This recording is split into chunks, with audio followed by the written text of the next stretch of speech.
காலையில் 9:10க்கு வேலைக்கு வருவது, ஈட்டியை நீட்டி பிடித்தபடி சுவரோடு சுவராக பள்ளியை போல் ஒட்டி இருந்துவிட்டு மாலை 5 மணி ஆனவுடன் வீட்டுக்கு ஓடி விடுவது.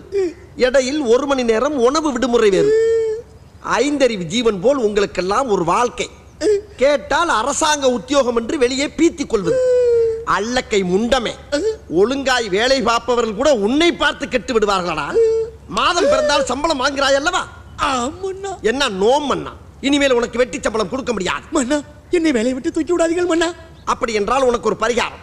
என் கேள்விக்கு விடை சொல்லு. கேளுங்கள் மன்னா. தட்டானுக்கு சட்டை போட்டால் குட்டை பயல் கட்டையால் அடிப்பான், அவன் யார்? தட்டானுக்கு சட்டை போட்டால் தட்டானுக்கு எப்படி மன்னா சட்டை போடுவது? ஓஹோ, மன்னனிடம் நீ கேள்வி கேட்கிறாயா? மன்னா, நான் பிள்ளை குட்டிக்காரன் மன்னா. இதற்கு இது பதில் இல்லையே. இல்லை மன்னா, அவனுடைய ஆண்மையின் பெருமை பற்றி பேசிக் கொண்டிருக்கிறான். புரியவில்லையே. பிள்ளை குட்டி பெற்றவனாம். ஐயோ மன்னா.